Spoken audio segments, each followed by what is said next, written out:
Hey JV community, it's John here from the 3999ers. I just want to bring an announcement to you. This is really exciting, but we need all of your help, okay?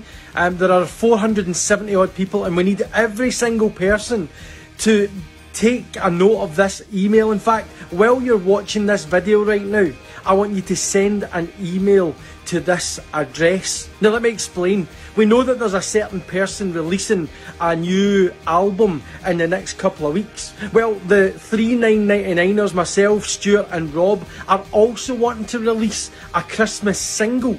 And we need your help because we need everyone to send us an email with a suggestion of what song that we could release. Now you need to send this email right now because time is really short. This is not a joke, it's not a prank. Genuinely, we honestly need your help, but the only way you can do it is by emailing the email address below. Then you can tell us the Christmas song that you think that we should release, and then as a result of that, we'll be able to get a wee bit of fun and blessing from that. But we need you, genuinely. Now there's a deadline on this. We need you to be able to get this email to us over this weekend, ideally, because as you send that email, we will have some exciting announcements for you as a JV community that will let you know once you've sent it. So you must send it today. Do it right now. On behalf of me and the 3999ers, Stuart and Rob, we thank you in advance. We'll speak soon. There's the email address. Come on, go for it. Send your suggestion now. We want to have a Christmas #1. We might even overtake JV in the charts. But genuinely, this is not a joke, it's not a spoof.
Evening.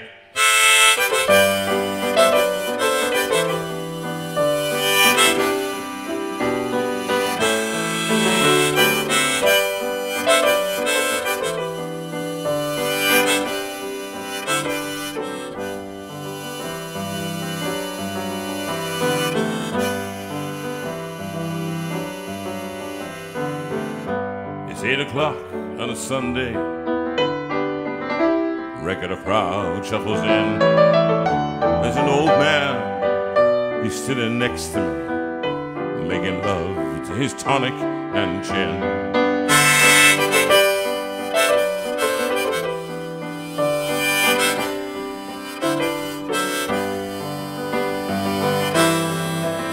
He said, son, can you play me a memory? I'm not really sure how it goes, but it's sad and it's sweet, and I knew it complete when I wore a younger man's clothes. La la la, la la la, la la la, la la la, la la. Sing us a song, you're the piano man. Sing us a song tonight. Well, we're all in the mood for a melody, and you've got us feeling all right.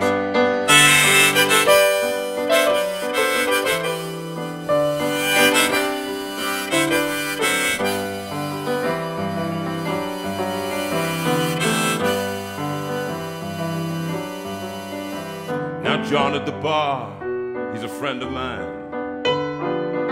Gets me my drinks for free, and he's quick with a joke. I can light up your smoke, but there's some place that he'd rather be. He said, John, I believe this is killing me, as a smile ran away from his face. Oh, I know I could be a big movie star if I could get out of this place. La la la, la la la, la la la, la la. Sing us a song, you're the piano man. Sing us a song tonight. Well, we're all in the mood for a melody. I hope you are, and you got us feeling all right.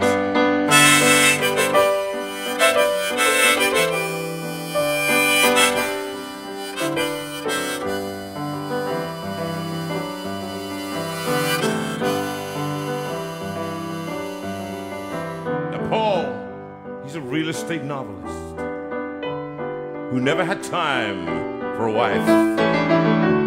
And he's talking me, Davy, who's still in the Navy and probably will be for life. And the waitress is practicing politics as the businessman slowly gets stoned. They're sharing a drink they call loneliness.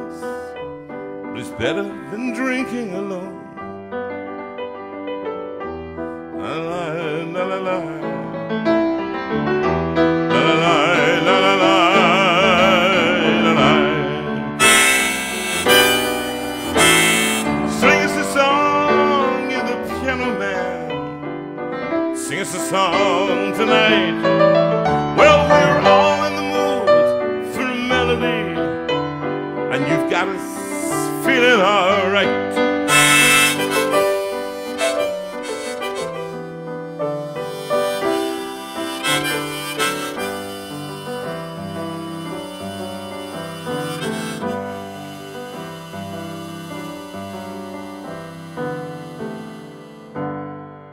It's a pretty good crowd for a Sunday.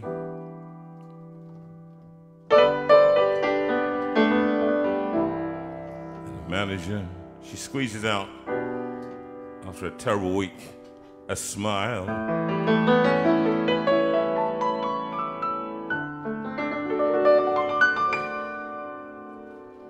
She knows it's me. She knows it's me. She knows that it's me. She knows that it's me. She knows that it's me that I've been coming to see, to forget about life for a while. Oh, and the piano sounds like a carnival, and the microphone smells like a beer, and they sit at the bar and put bread in my jar. I say, man, what are you doing here?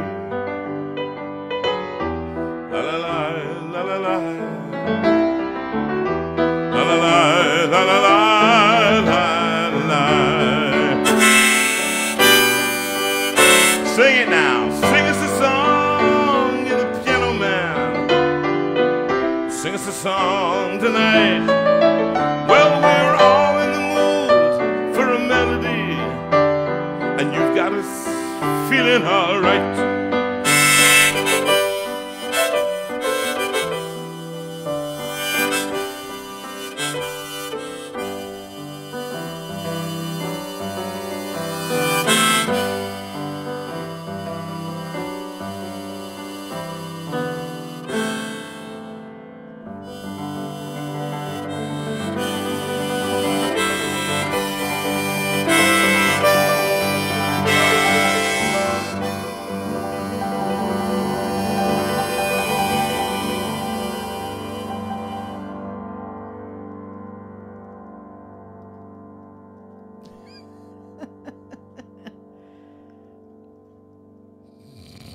You're just a tease. Hello, everyone. Welcome. Welcome, particularly if you are new to us. We're delighted that you're joining us in the Steinway Room tonight, the wonderful room that has elastic walls, and you are all welcome. Of the observant amongst you, I've noticed that the old JV scrubbed up very well tonight. And the very observant has noticed that you're wearing a new shirt. I wore this yesterday, just for those of you who want to know. All this in a recording for All Souls Christmas concert on the 19th that's going out all across YouTube and whatever. And I did...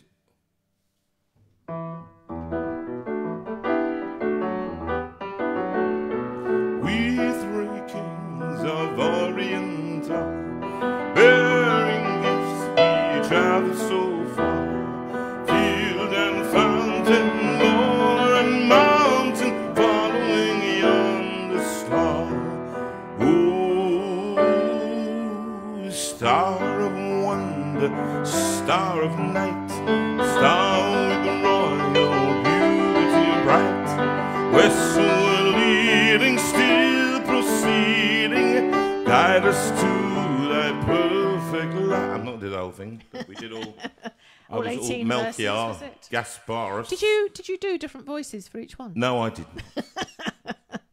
No, and Michael Andrew is out there, who is the new conductor of the All Souls, and he said, "Yeah, if you could do different voices." I thought I was like doing, if I do it in Northern Irish, we three kings of Orient are, burn gifts we travel so far, field and fountain far, for the mountain for a poor shore. For in mountain, or following you. I tried to sing it in Irish, actually. It really is. Sing in other accents, I have to do it, and if you do Scottish, gold have I, what's the line?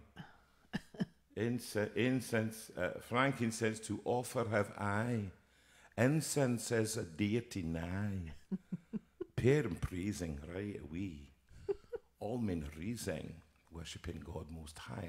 But I thought I better not do that. No. And then there'll be one Cockney one back. All right, all right. We three Cockney kings from we're down from the East End of Orient. So they don't need to watch it on the 19th. When then? we say it's from the East, we mean the East End. Do you know what I mean? So that's it. It's right over Eppingham Forest. That's Eppingham. Forest. Eppingham Forest. So a bit of that, and all that, and then if you're from right up north, it might have been we three kings of Orient, might be, bearing gifts we travel so far. Kill the fountain, go on and mountain, travelling on the snow, leave it out, you know, it's lovely. Right, then down the southwest, right, my darling, right, my lover. Hello, my lover. You might reckon me, I'm one of the kings from down in Tavistock, you know, right down there, of Tavistock, or. So it's all you know, it's very funny, but I didn't do any of that. I thought I better do it just straight, but we did it with a great little jazz band, and it's coming out, and they've got some great numbers, and it'll be great to watch it, high class stuff. I don't know why they involve me. I have absolutely no idea, because I'm a bit of cheap. I'm the bit No. The cheap, nasty stuff. You're capable of being high class. Probably. No, you're capable of being high class. Yeah, I'm capable, but it's unusual. Okay. I've got lots of songs to get through. Go. When I fall in love. This is an early one for a bit of a smoocher. It will be forever. Or I'll never fall in love.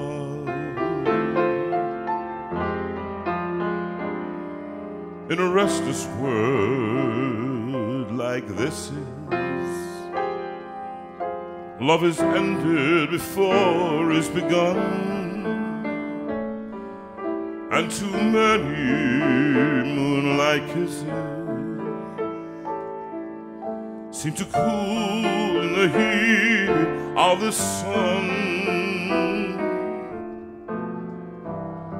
When I give my heart,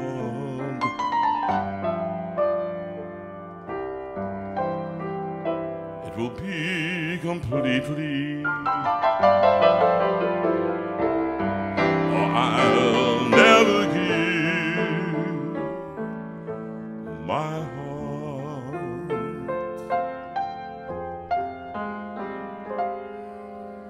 And the moment I can feel that you feel that way too, it's when I fall in love with you.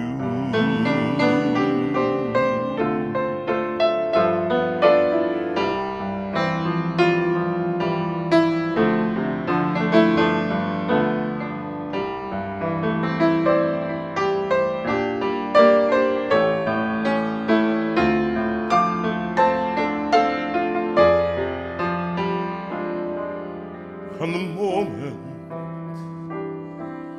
I can feel that you feel that way too,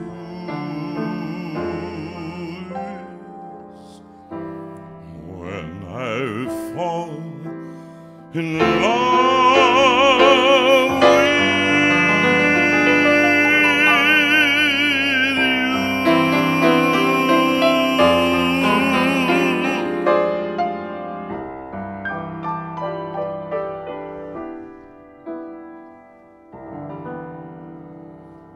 crooner song, that one. Very nice. But I'll do this one. It's a bit quicker. And this one is for Fiona. So I hope you like the look. They do. They do. I shaved. And this is for Angela Fernandez, who was said this morning that I looked well groomed in the evenings. Well groomed in the evenings. And this, I have shaved my eyebrows. They've noticed. It was a great big, there was one, it was like a Dennis Healy thing. It was kind of poking out, right, big time. To which she said, oh, it's a Vera thing. What does that mean? I didn't know we had big eyebrows. I think my Uncle Jim did, but they got out of control and nobody would cut them. So, and Sue doesn't, my theory is that she makes them grow, look very stupid, so I'm very unattractive to women. That's my ploy. I've been seen. But they're the eyes. Where is Barney, by the way? Yeah, people have been asking where Barney is. He's on a sleepover this weekend, so I'm sorry. So he's not here. coming in. He's not coming in. Is that okay? Well, I just wanted to do the Barney impression, but We've got lots of things to tell you about this week. We do.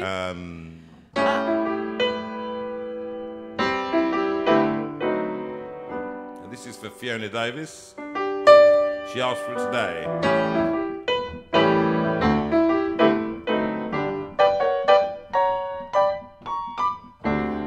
I needed the shelter of someone's arms, and there you were.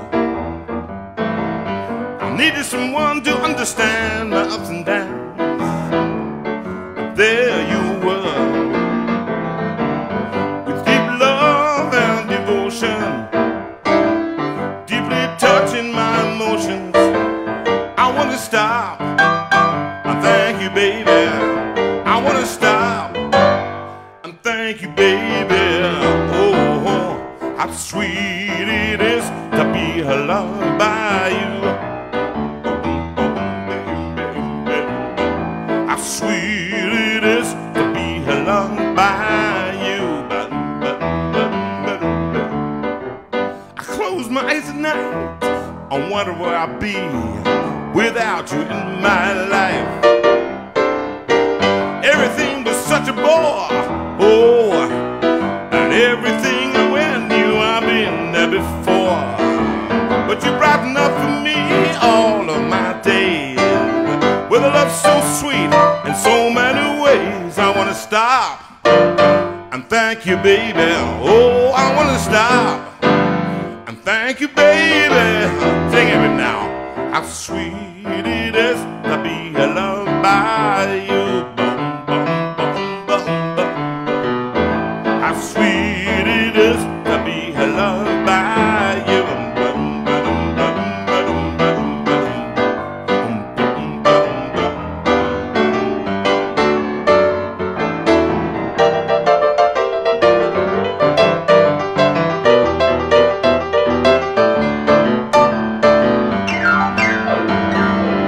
You are better to me than I've been to myself. For me, there's you, baby, and there ain't nobody else. I want to stop and thank you, baby. Oh, I want to stop and thank you, baby. Oh, how sweet it is to be loved by you. How sweet it is to be loved by you. Sweet as sugar, baby. How sweet it is to be loved by you.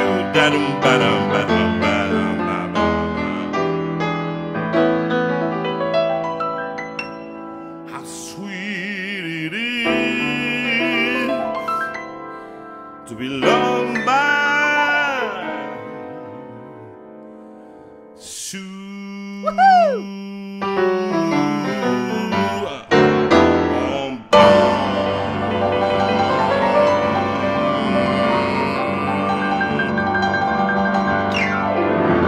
Brilliant. And that is for everyone in the JV community, because we just want to say how sweet it is to be loved by all of you. And we really appreciate that this week. We have felt the love and we want to say thank you. So that was for everyone. Okay, and that one was Fiona as well. Yeah, Fiona suggested it. So Fiona primarily. Yeah, it's been a pretty cruel week. And I have to say, we are very grateful to you for your response. Over those of you who know, we received a very horrible email from someone, and actually that same someone, I was talking to David Bracewell yesterday, asking him to do something for us later, which I'll tell you about soon. And he said that he'd received quite a nasty email from somebody. After he'd been on After he'd show. been on, and it sounds like the same kind of person, after he'd been on the show. And he joked about waitress and had jokes and laughs and things. Now, if you cannot take a joke, all right, then don't bother to stay on here, and I mean that. I mean that sincerely. This is a humorous evening. It's supposed to be light-hearted as well as serious subjects. But when people make a joke, it's not the time to write hate mail to them and tell them that they need to get... Now, he was quite... he found that David Bracewell is a gentle soul, and he found that a little bit... He said, the first thing he said to me, he said, after the thing, I got one order for a book, and he said the other one was a bit of hate mail. Oh dear. Which wasn't good. And so, if you feel like doing that, write it to me. And more to the point, have the courage to face me, all right? Phone me, and then we'll talk, okay? But do not be writing to my guests, please, and recording your horror. Now, I'm going to do something which is a little bit of, piano stuff. And I think, actually, because lots of people ask me about pianos. Now, it's so difficult. I'm going to get, when we're allowed eventually, I'm going to get Richard, he's forgotten his name, fantastic pianist. Richard is coming in to play. And from the southwest, I think he's coming, but he has to get here from there and get back again for work. But and Mark, we've got Mark as well, and all the rest of it. And so I am what we call a vamper. I vamp, all right? Always have done, always will do. My teacher always talked about me being one of those that didn't ever quite get it quite right.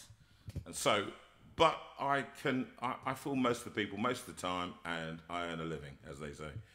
So now you're going to do the community challenge. I thought actually doing some Scott Joplin. Oh, okay, that's going in now, is it? Awesome, yeah. Okay. I'll just do. And this, Sue will tell you. This when we got right. Go on then. Yes. When we were first married, not when we were first married, our first home that we had, we were in the middle flat, and after much shenanigans, which is a whole nother story, we ended up borrowing a piano from someone, but it was in the spare room, and it was one of those flats that the spare room was right at the end of this conversion in the Edwardian house and so on. And in that room was also the freezer and the desk, and when we had the baby. So it was a come-all kind of room. And so I would say to Jonathan something like, could you go and get the frozen peas for dinner?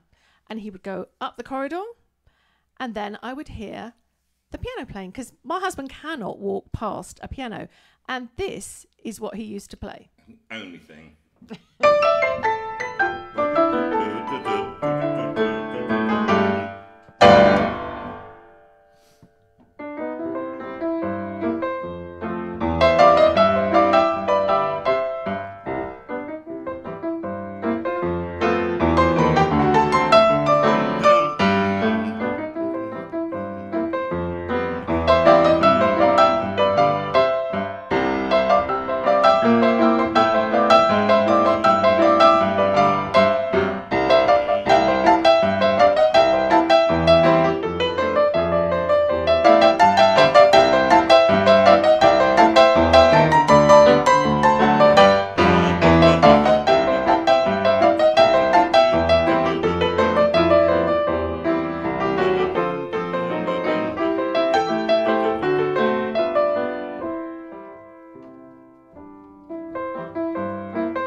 I can't remember. But bearing in mind that we were the middle flat, after a number of weeks, the phone went, and it was our neighbour from downstairs, and he said, John, can you please stop playing that tune? That's all I've heard for weeks on end. So I haven't played it for 34 years. That's the truth. Poor old that Nick. Was the last time I played that was actually when we were in our flat 34 years ago. It was. So I couldn't remember it, so forgive me all the mistakes. But it's the same. I used to play that, I think it was the Black and White Rag. You remember Pop Black, I think?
It says Bravo. in the instructions on the piano copy. It says you have to do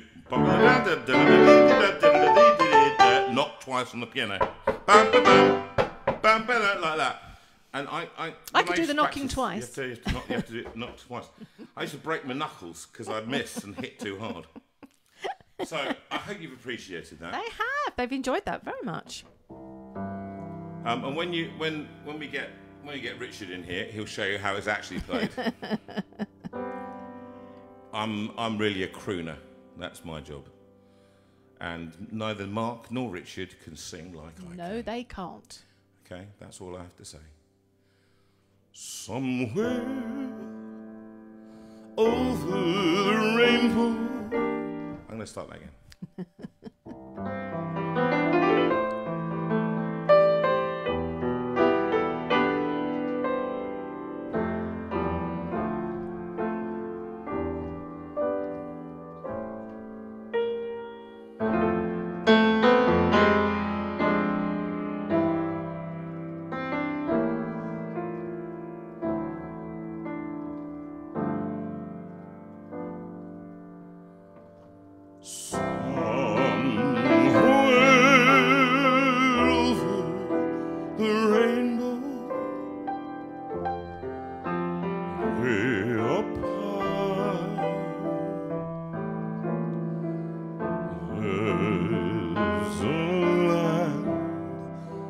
That I heard of once in a lullaby.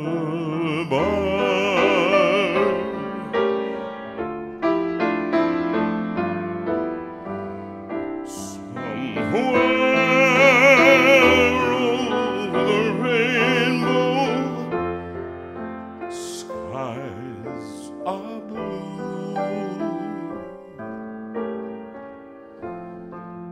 And the dreams that you dare to dream really do come true.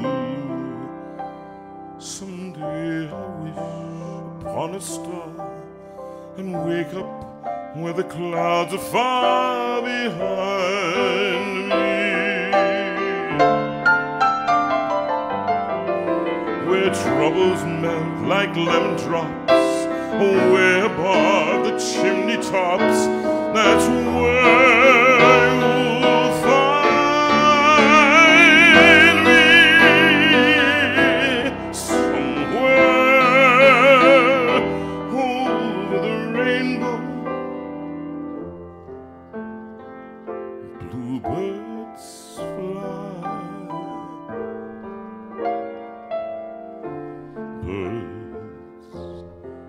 fly over the rainbow. Why then, why can't I? If happy little bluebirds fly beyond the rainbow, why, oh, why can't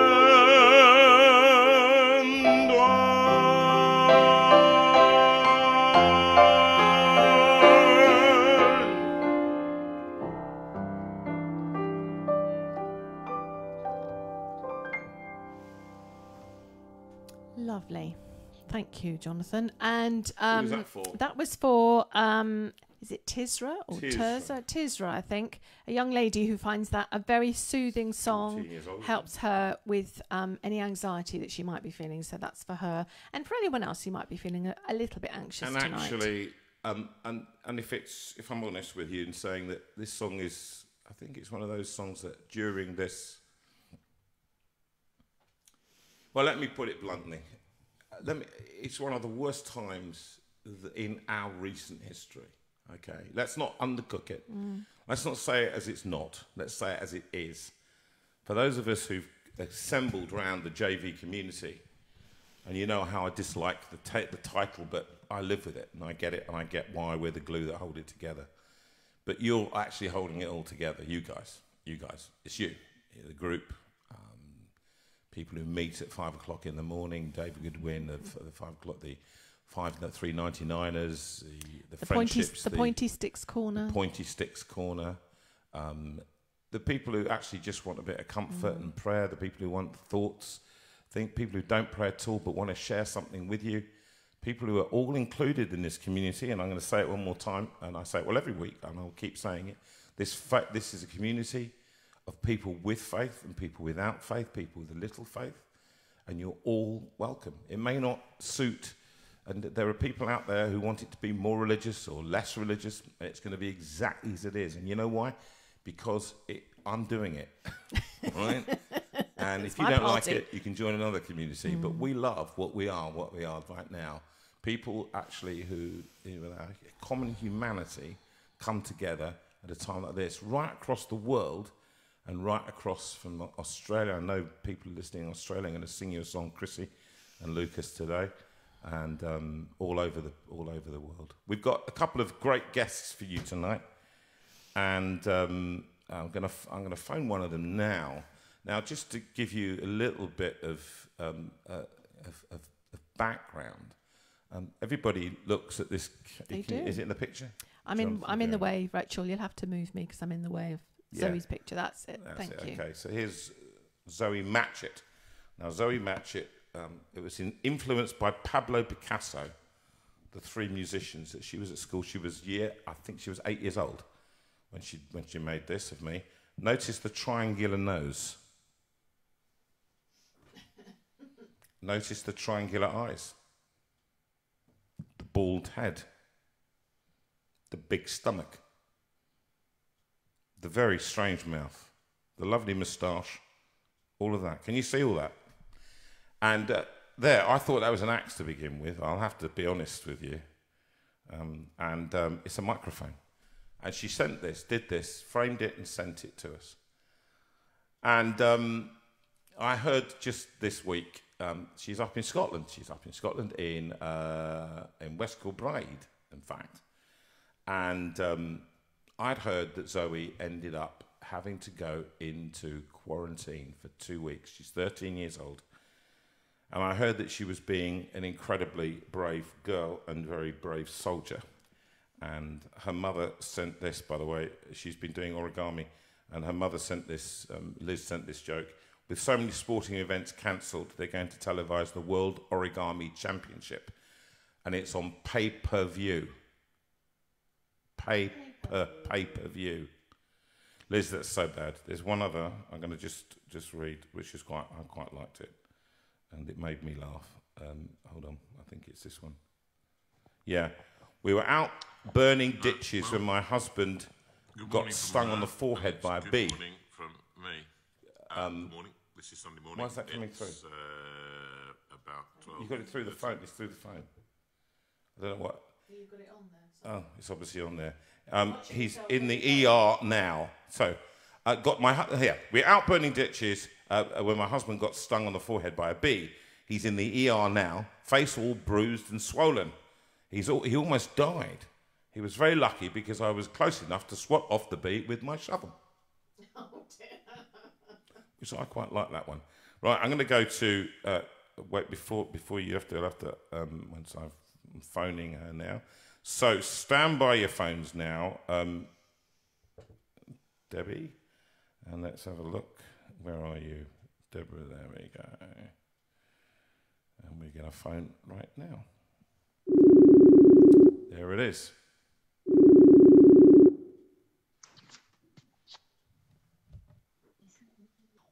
Hello. Hello. Hello. Is that Zoe? Yeah. Hello, Zoe. Now, welcome to the JV Life in the Steinway Room, and it's lovely to have you with us. Thank you. It's lovely to be here. So, tell us a little bit about you. How old are you again? How old are you? Have we lost you? I'm 13. Ah, you're 13. And can you tell us, just for me, when you did that picture for me, how old were you then? 8.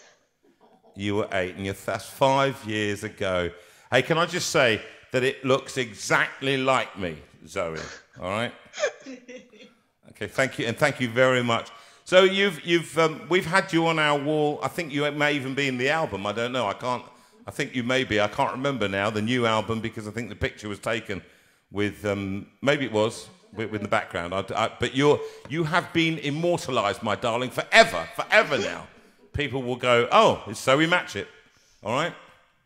And now you're on the JV show. Now, tell us a little bit about what happened 2 weeks ago. What happened, my darling? Well, my teacher got a phone call, and it was the office saying that I needed to go down to the office because I had to self-isolate. So my mum came and picked me up, and then I went home and started self-isolating.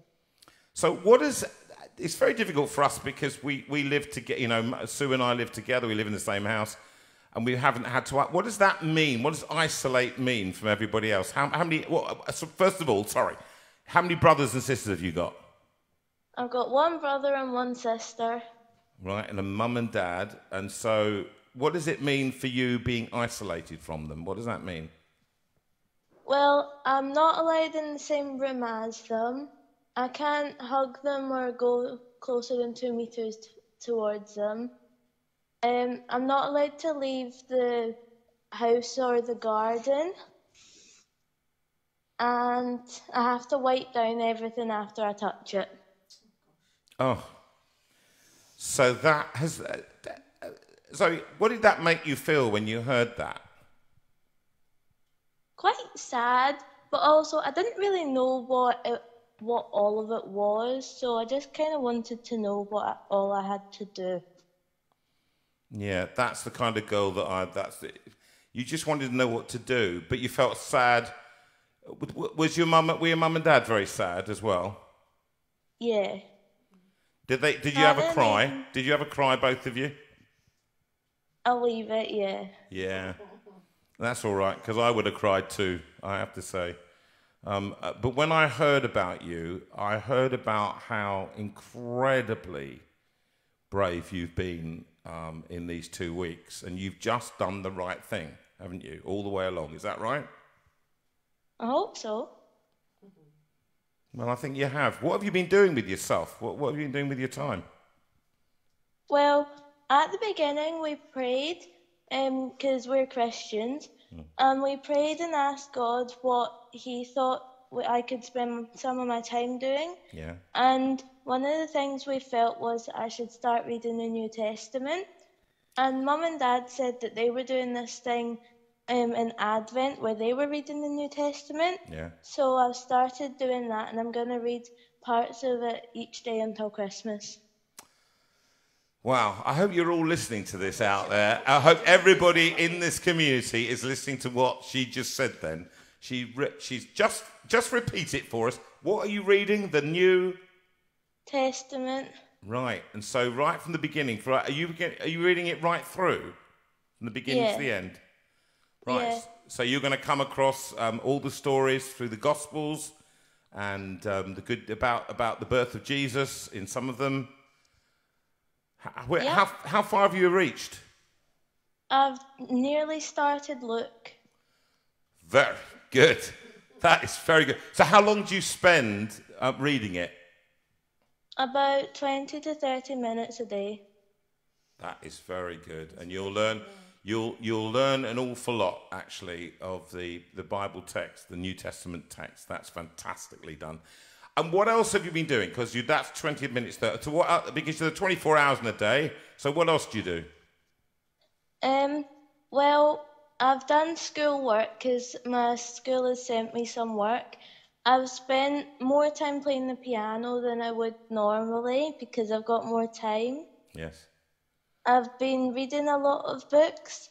And I've been writing down recipes because Mum got me my own recipe book, which is blank, and then you write down your own recipes.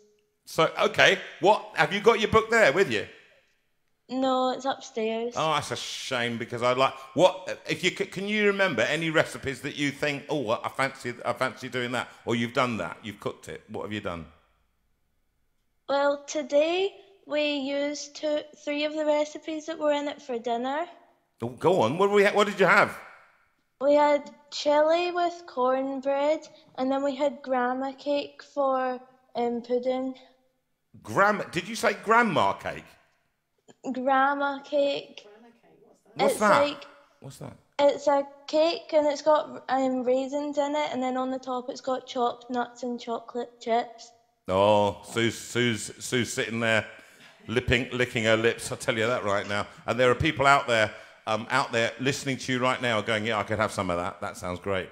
Now, look, that's brilliant. And can you tell me any of the books that you've read, well, apart from the Bible, that you've been reading? What other books have you read? Well, my library, the village library, every Thursday has been giving us books.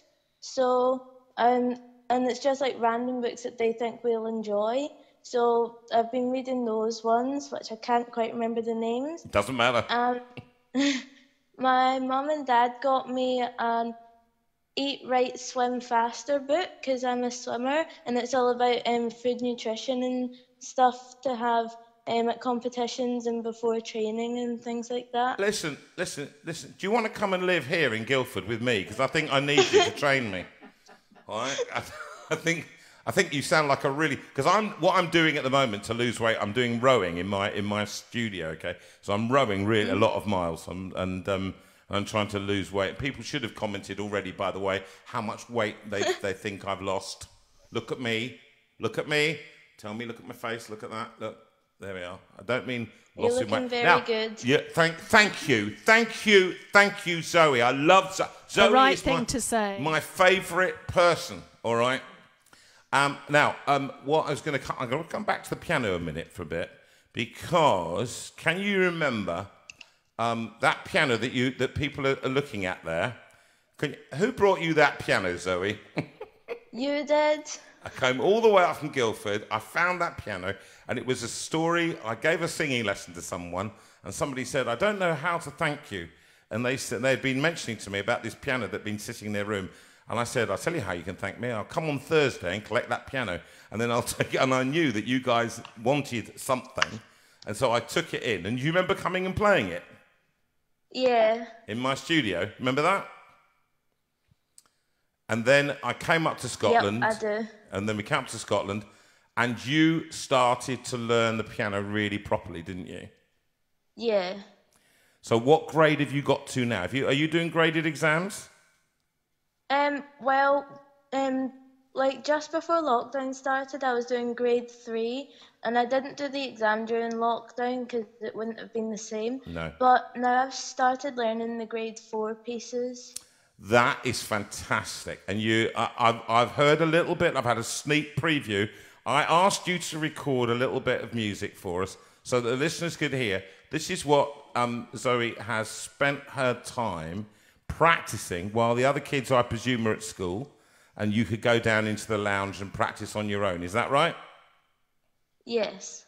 Right. Now, we're going to hear, Zoe, we're going to hear you playing piano now. So here goes. Here's my techie team. Hopefully we've got it all sorted out.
result.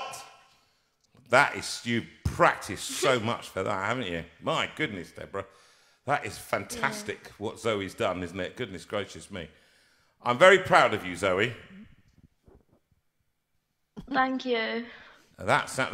Did that take you a long time to record that with Daddy holding the holding the microphone? Yeah. Hey. Well, he had great. 2 microphones up because he's a bit of a recording geek. But, yeah. Okay, Daddy, you're a recording geek, all right? I just want you to know that. Your daughter has called you a geek, and that's what happens, okay? I want you to know that your children go from admiring you to making fun of you. It's only a very small journey between the two. That's really good.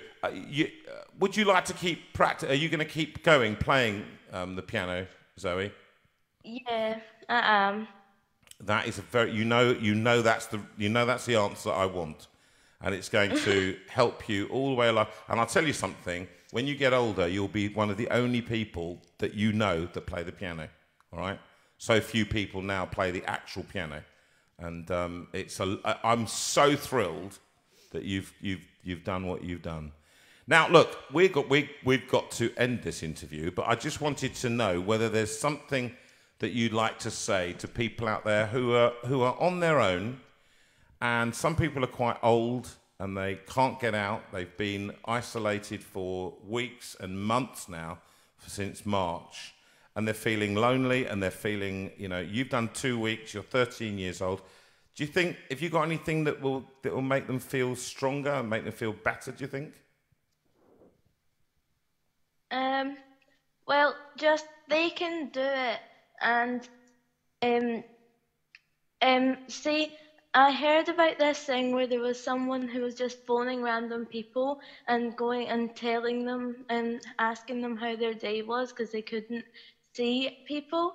So even if you have to resort to that, you can make it through self-isolation and lockdown. Do you know, Zoe, you are such a special girl, and I'm so thrilled. You have given a lot of us courage today, and I wanted you on because you are an example to us older people, us adults who are finding it really difficult, and we are finding it difficult. But we take inspiration from you, my darling. Keep going, keep doing it. You finish tonight, don't you? Finish isolation tonight, and you go back to school tomorrow, is that right? We've got a bank holiday tomorrow, but on Tuesday I'll go back to school. Yeah, well, be careful. Don't get infected. You don't want to do it all over again. I'll try my very best. Hey, it's been a pleasure to talk to you, my darling, and I have to say, you're one of the loveliest guests we've had on, all right? Thank you. Thank Thanks you for having me on the show. Have a God bless you, and God bless all of your family. You know I love you all right? Bye-bye now. Yeah. Bye. Thank Bye-bye. you. Bye. Bye. Wow, what an inspirational girl. I think that's amazing. What did people think about that? They just absolutely loved her. And as Andy said, not a mention of iPads or phones or TVs. No. Just, digging in and doing the most amazing things. Well, I mean, fantastic. it's kind of, bless her heart. And I know there are people out there, bridge over troubled waters. I think that's what I should do. Yeah, that's good. Okay, well, how about trying that one?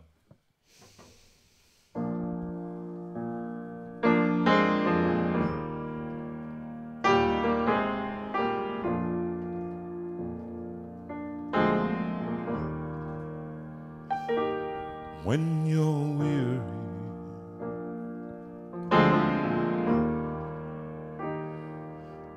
feeling small,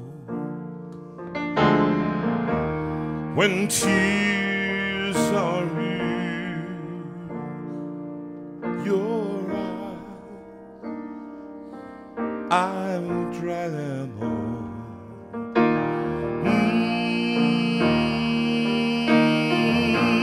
I'm on your side.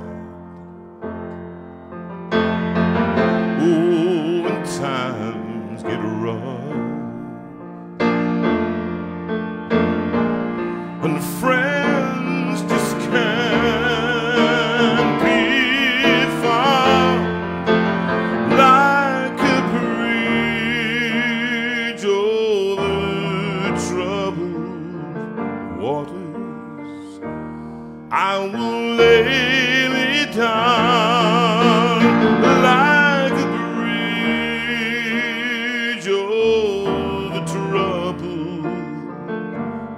waters, I will lay me down.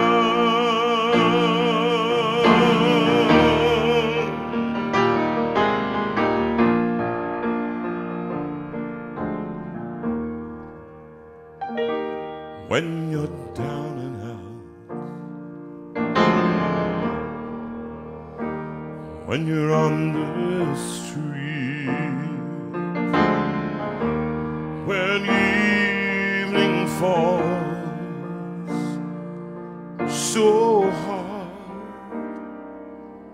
I will comfort you.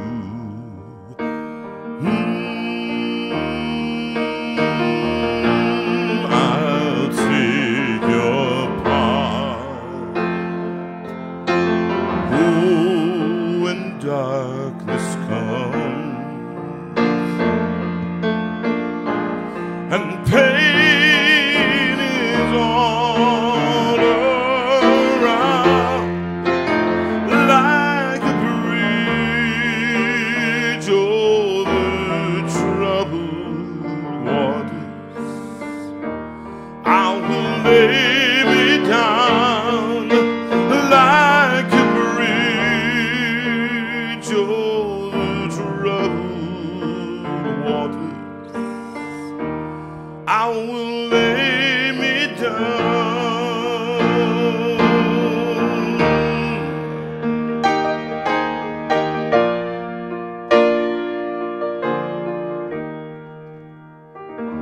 Sail on, silver girl, sail on by. Your time has come to shine. All your dreams are on their way.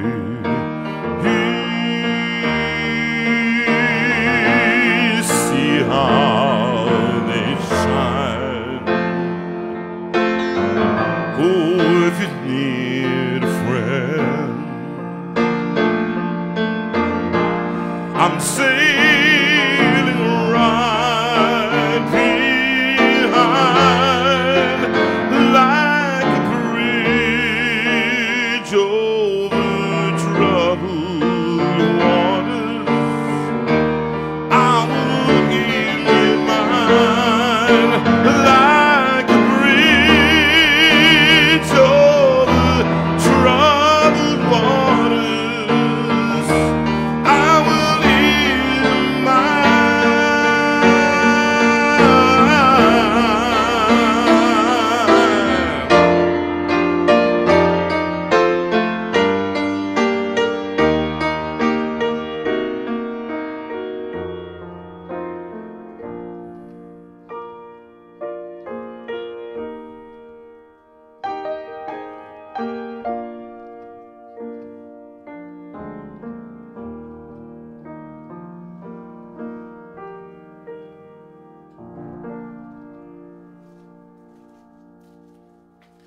I'm going to do a song I've not done before, and this one has been requested by Erica Clegg, I think it is.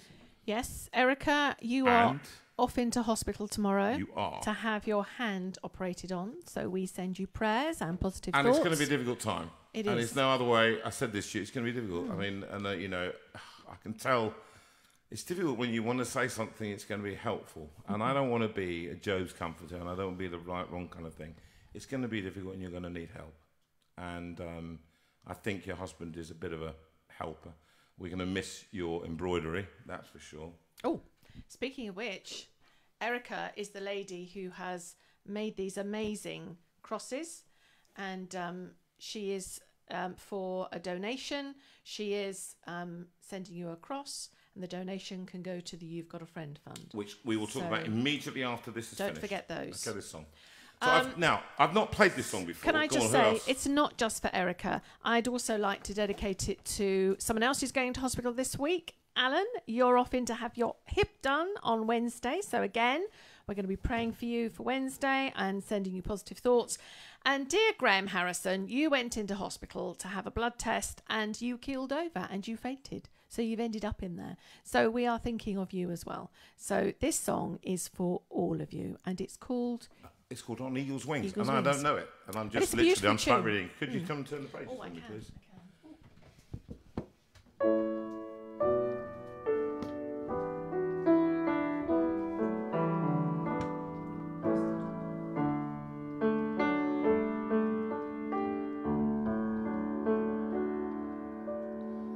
You who dwell in the shelter of the Lord, who abide in his shadow of life, say to the Lord, my refuge, my rock, in whom I trust, and he will raise you up on eagle's wings, bear you on the breath of dawn, make you to shine like the sun, and hold you in the palm of his hand.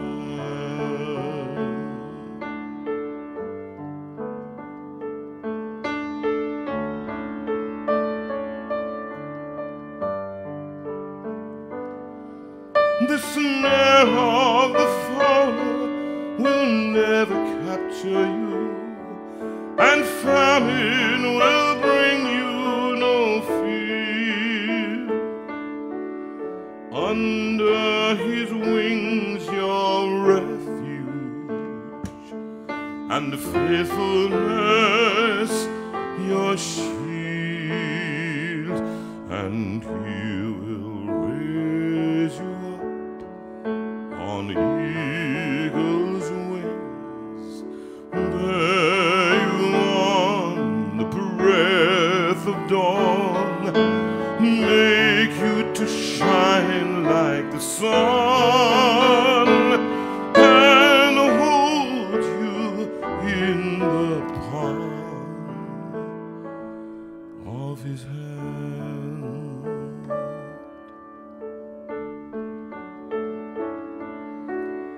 You need not fear the terror of the night, nor the arrow that flies by day, though thousands fall about you, here you will not come, and he will raise you up on eagle's wings, bear you on the breath of dawn, make you to shine like the sun, and hold you in the palm of his hand.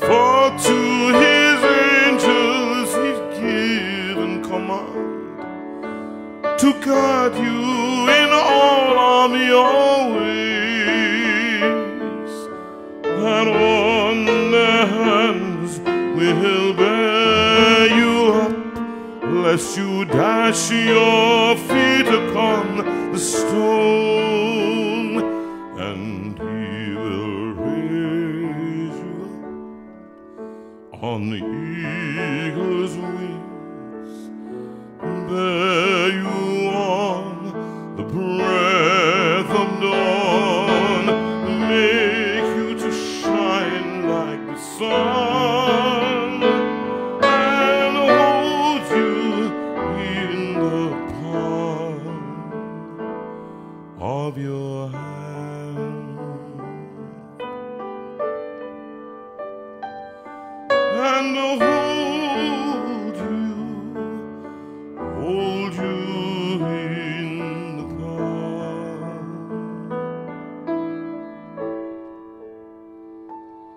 of his hand.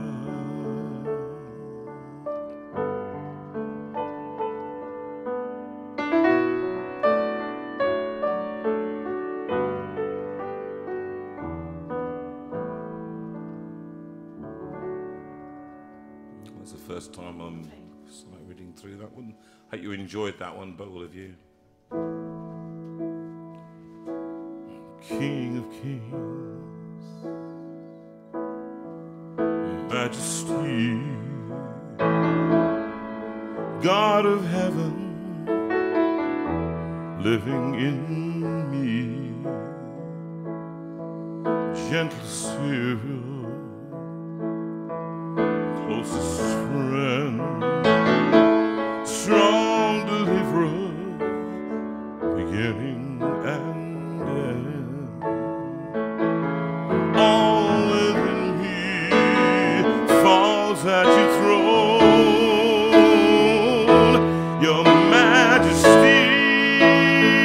I can bow, I lay my all before you now. In royal robes I don't deserve, I live to serve your majesty, your majesty. I can't bow, I lay my all before you now. In royal robes I don't deserve, I live to serve your majesty. I live to serve your majesty. I live to serve your majesty.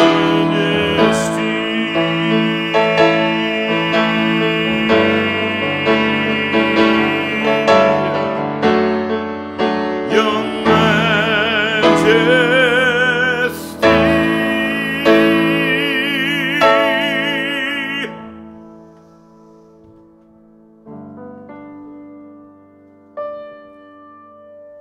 From king to king.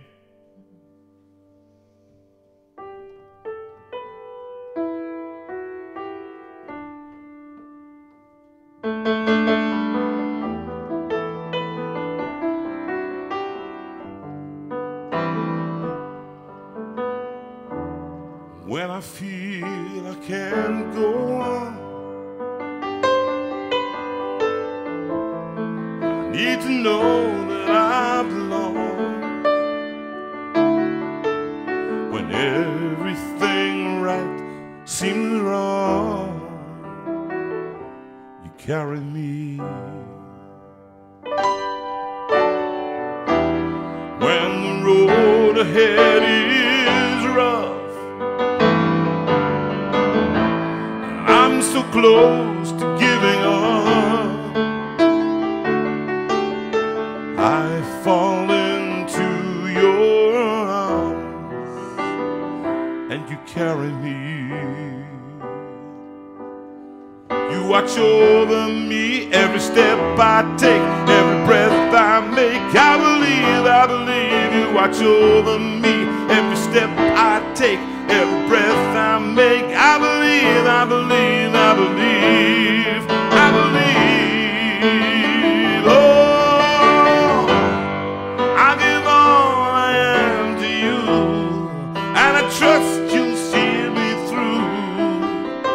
Deep down I know you've loved me from the start, and if all the world around me was to fall apart, I'd always have you as king of my heart.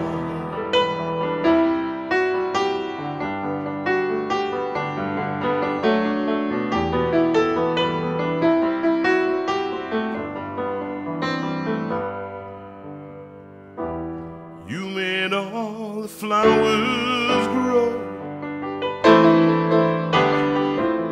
You're the footprints in the snow when my strength had gone. You are the melody of every glorious song. You watch over me every step I take, every breath I make. I believe you watch over me every step I take, every breath I make. I believe, I believe, I believe, I believe. Oh, I give all I am to you, and I trust to see me through. Deep down I know you've loved me from the start, and you've always lost, you found me, wrapped your loving arm around me. Deep down I know, deep down I know, you're king of my heart.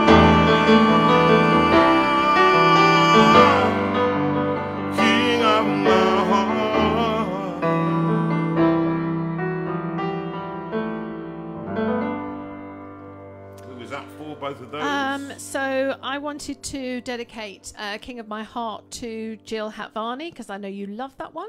And for those of you who haven't come across it before, that's on It Is Well, the one that Jonathan recorded in Nashville. And it's written by a good friend of ours called Nick Battle. And the King of Kings is for a number of people, not least of all the Southgates, because I know you love Jonathan singing that one. And also John Hillman, you suggested it, and Ruth Reed. So thank you very much for suggesting those. Can I just move on quickly, because I'm going to phone my next guest in a minute. But before we do, I just want to briefly, could you pull up, please, the charity helper for the You've Got a Friend You've Got a Fund? Friend Trust.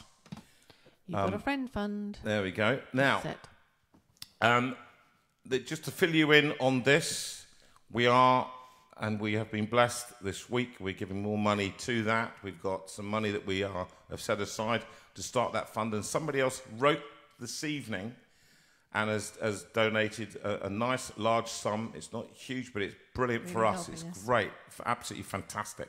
And so if you're watching tonight, and I'm not going to name you because you probably don't want to be named, but it is a massive sum for us. And what he actually said was, this is something that is going to be, this is getting ahead of the curve. This is what is going to be needed. Colin talked last week, which is brilliant. I thought one of the best interviews that we've had in here. CAP, Christians Against Poverty. If you haven't watched it, go and watch the interview. You don't have to watch the songs, you just watch the interview. And the brilliant thing is that somebody directly has been helped as a result of that. And they're seeing somebody on the 3rd of December. And that is just as a result of people just getting out there and saying, people like Colin, and really, I think Dick has met him. Yeah, I had coffee with him this week. And they're going to start working together. Thank the Lord. They only live a few miles away from each other. Different churches, same vision. And so, this fund is meant to start to, in a very small way, and it is a tiny way, but I've appointed 4 trustees. We've got nothing to do with us. We might be asking for your money and for your contributions, and it doesn't have to be large, people. It just has to be a £5 or a £10. If you've got something you want to give, because this will be helping people who have very little. Bearing in mind what we said last week, they don't have family, they don't have friends to go to. And I know that right now I'm listening my parents, and who they'll be listening. And I know if I went to them and said I needed money, they would say to me, how much? Okay, there'd be a not problem. My sisters, if I asked them, my friends, if I said to them, people have been generous with us. And so we know people. We're well off, relatively speaking. We've not been paid for months, but we've been well off because you guys have contributed, you've helped us. And so that's why we named 25% of what we earned to give away. Because I thought, actually, freely you have received, says the Bible, freely give. And that's what we've done. We've been above board all the way along. That money you gave for the fund, the record thing, Sue and I have not touched that. She has left it. She's paid out all the musicians, all the producers, everything else, but we have not touched that money because it is specifically for that purpose. We'll make money when we sell the albums eventually after 360 have been given away, and we bless you for those that have already ordered those extra copies. But this fund is about helping people. It is detached from us. Adrian Pinnock, Colin Matthews, Reverend Colin Matthews. There's a judge, Jonathan Stevens, and Deborah Pepper, who is the most able woman I know. And those 4 people are on the committee, and they will be deciding where this money goes to help people who are genuinely in need and need an arm round them to say, you've got a friend. And we thank Sue Rinaldi, who will be coming into the studio next year, I know, to come back and after her triumphant visit when she came before. But she suggested calling it that, and that was a brilliant suggestion. So it's coming, but the bank accounts, that's the news. No bank wants to take on a charity. They've applied to a specific charity bank, and they're waiting because an awful lot of people have applied for this because the need is great. So I know that you out there in the JV community, it's one of the wonderful things that has happened as a result of this, that we have been able to reach out. It's not just about me and it's about us and them, everybody. And actually, as we reach out, that's the point of the community. That's why we exist. And there are days when, listen, can I tell you, 34 shows, I'm tired. I need a holiday. I need a break. I do. And that's coming up in Christmas. But I need to get away. I need to smell sea air. I need to just stop a bit. And but in the midst of all of that, there's the fact that we are doing something good, and that you are doing something good. And I am spurring you on to do little acts of unremembered kindness. Remember Wordsworth? That's the better part of a man, as David Bracewell reminded me to this just the other day. So that's that. I'm going to phone now and we're talking about where we are. So I hope, Alison, you're standing by. And there we go. And let's talk. Are we unmuted?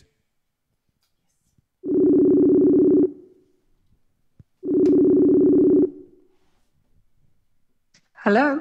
Hello, is that the lovely Alison Harris, the head of medical research across the world, and the one who stands next to Boris? Is that you? At this stage, no, but it could be in the future. Well, I like the way you're thinking there, Alison. Well, I like a woman with a future. Good. Yeah. Is this because now Lyndon Harris is your husband? Has been a pain in my backside for probably, how long now? Years. Yes, he has. And we love him to bits, and he keeps asking for jazz. And I will, as soon as we're finished here, I'm going to do a little bit of jazz for him, okay? Oh, thank goodness for that. I know. That's what he's like. Now, John Greenwood, he's the John Greenwood of asking me about jazz. John, are you out there? Right. The album's not yet, John. It's coming, all right? It's coming. That's another story. That was the artwork that, not our side, but the company, nothing to do with Claire, the company delayed it, so it's delayed by about a few days. But, Alison, now, yes, having got over the fact that you're married to Lyndon, which must be very, very tricky, but at times. Where did we first meet, Alison? I think it was at Taunton, at the Compassion evening. I was on the stand and you were giving a concert in about 2012. So it wasn't Clumpton, was it? No, it wasn't. It was in Taunton, which is not far. It's only about 25 miles up the road. And were you at the Clumpton gig then? Did you do both of them? Both of them. I organised one and I helped with the other. Extraordinary woman, can I say that? You are an extraordinary woman, and there's no getting away from it. I'm just going to call you an extraordinary woman, all right? And I don't care what Boris has said. I just say to you, all right, that you're an extraordinary woman. Because the thing I remember, what do you think I remember most about that, Alison? The food. The food. And the reason you posted a picture, which everybody can see, of you with your cake. Is that right? Yeah, that's right. And you were brilliant, because what did you do for us? You cooked a number of things for us. Yeah, along with a good friend of mine, Di Vickery, who I know is on there tonight. Hi, Di! Hi, Di! So again, between us, we managed to get you the right things to eat before a concert. You've never let us forget. And you've never let us forget it. No, because I'll tell you... you set the bar very high. Nobody ever, and I mean this, so all of you out there who provide... Barrow in Furness. I'll tell you what, Barrow in Furness was a very close second. Nice pies. Lovely pies. They did pies. A man loves a pie. Okay, I'm just telling you that. Okay, women love cakes, but men love pies. Anyway, You put on this fantastic spread for us, and it was the warmth. I'll tell you what struck me, and I can remember the place. It's a kind of triangular. I had to play out in a triangular setting, didn't I? I set myself up in the corner somewhere. And, that's right. And what I remember was the warmth of the people there. It was just phenomenal. And I remember the caretaker. He was very grumpy to start with, and then once he got into saw what I was doing, he really loved the evening, and he couldn't do enough to help me. So that was one of those wonderful moments. Tell us, Alison. Tell us what you do for a job. I'm currently, I work normally in my job as a staff nurse. I used to be the sister, but I've taken a semi-retirement, but I work as a staff nurse in the day surgery unit at a community hospital in Tiverton, in Devon. Ooh, which Tiverton. is just right Tiverton. down there. Why don't you speak like that then? What's wrong with you? Because I wasn't born here. Oh. Couldn't you pick up... I'm a Channel Islander, you see. I come from Jersey. Oh, do you? Oh, right. Yes. I didn't know that. Oh, that's nice see? to know. All right, so you how long have you lived down there? Quite a few years, I imagine. Oh, since I started my training, which is over 45 years ago. For goodness sake, why can't you start to hello, my lover, and all that kind of thing, you know? Can you cider? Can you say that? Just say that for me. Cider. Cider. That's better. Is that better? If you're talking to me from the southwest, I mean, you heard her up there. She's from Scotland. If she was like that, you know it's like a wee that. I need to have a bit of regional accent. Otherwise, they'll all believe that it's all from Guildford, right? Oh, no. So okay. I've got a bit of a regional accent. Anyway, enough of this nonsense. You were a staff nurse. You were working at a local hospital in a county.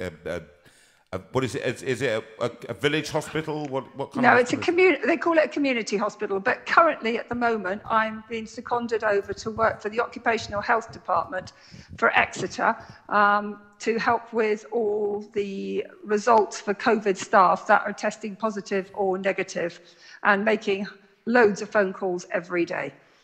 So you're effectively you're not having to be in the hospital setting, or are you? No. Because I spent all the weeks before in main lockdown shielding, and I was doing that job before, and now I've been seconded over to do it again. Because I know what I'm doing, basically.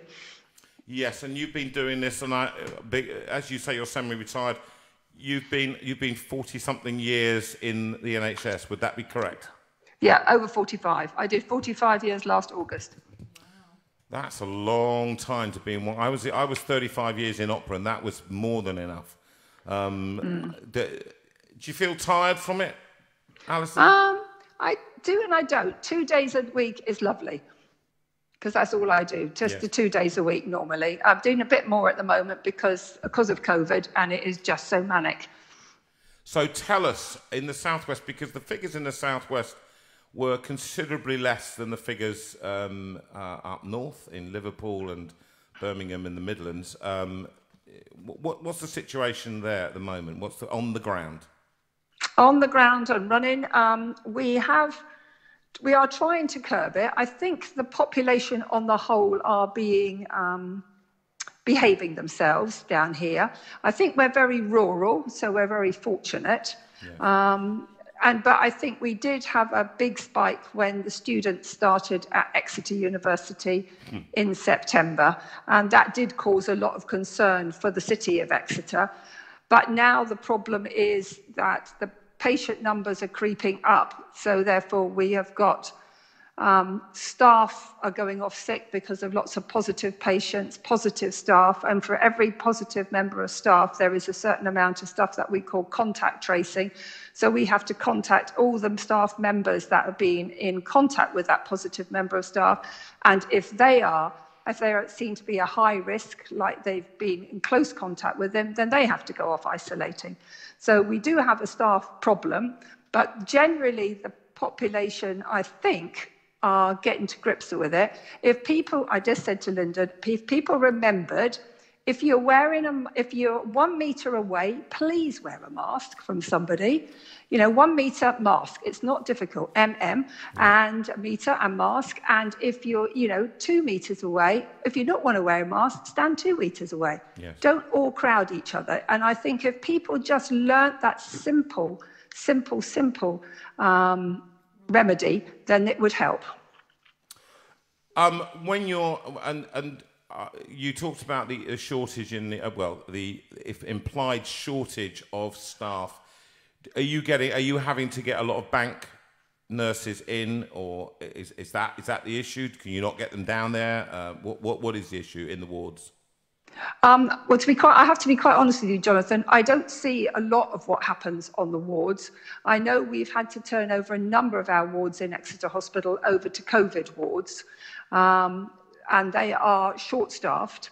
And a lot of the girls and the guys, obviously, are having to work a lot longer hours, which is making everybody very tired, especially working in full PPE in COVID. That is special masks, fitted special masks, goggles, aprons, gowns, and gloves. It's really difficult. Gloves, obviously, yes. It's a very tricky thing. So, okay, look, we're going to have a little break. This is quite.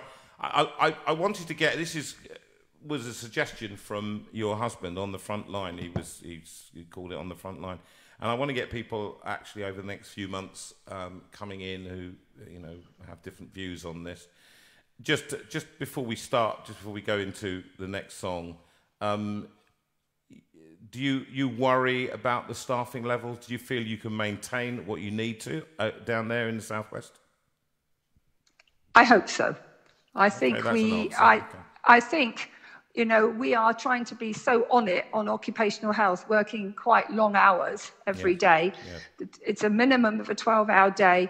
Just trying to get as many staff as we can back to work who have been in contact with people or who might have symptoms, because at the moment, under our normal life before all COVID, if you had a sniffle or a cough, you took a paracetamol. If you had a bit of a headache, you took a paracetamol. You got on with it. Now, as soon as people get any hint of anything, they get sent for a COVID test, which means they get put off for at least 24 or 48 hours, therefore making the ward short, or the theatres, or the ITU. Okay, so let me interrupt you. Let me say that quick testing is what you need, isn't it? What you need is that 15-minute test. And I thought, actually, when I was listening to Zoe, one of the things that frustrated me most of all is if we had quick tests, that class could have been tested, all of them could have been tested, found out who was positive, who was negative, and the positive go home, and the negative actually go back to school. And so then we don't have this continual, I think my son was saying that in Guildford, you've got 400 and something children off, every bubble, every single teacher, everything. And it's just disastrous. We cannot continue like this as a nation. That's my point. Yeah. My point is that. We've got what they call lateral testing starting in Exeter now. We're a pilot scheme, and we are therefore testing everybody. All staff are going to be tested, and then anybody that comes up positive, they will then have what we call a second COVID test, just to make sure they are definitely positive. Yeah, okay. And so that's what we're doing at Exeter. Well, that sounds like that's better. That's a way forward. Yeah. Anyway, look, we've got to sing a song. Stay on the line, because I'm going to just. I'm actually, before you do the introduction, I'm going to dedicate this to you, Nikki Overgaard. Today would have been, I believe, today, or is it tomorrow? Today would have been your 17th wedding anniversary with dear Torben. Sadly, we lost him a few years ago to cancer, and we all miss him, actually. He was such a nice guy. He was such the nicest guy, and Nikki. Actually, I always think of him with the It Is Well album, because we heard it at his funeral, and I know he loved it. So this one is for you, my darling. Happy anniversary day. Really do miss him. When you're down and troubled, and you need some love and care, and nothing is going right.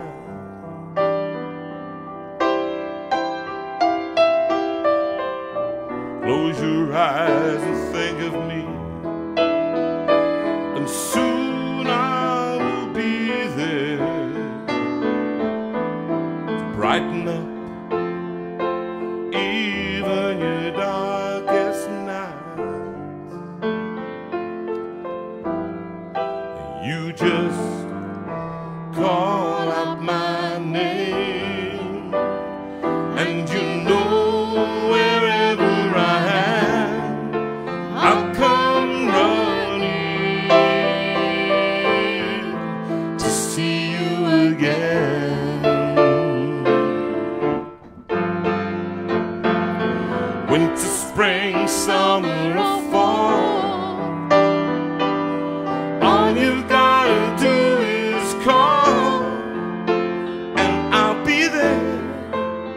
Yes, I will. You've got a friend.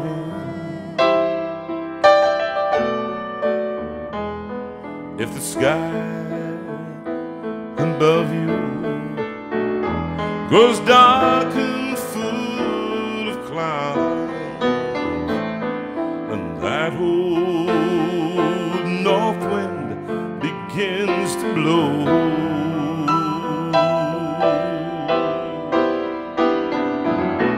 keep your head together now and call my name out loud, and soon I'll be knocking at your door. Sing it with us now. You just call up my name, and you know wherever I am, I'll come running to see you again.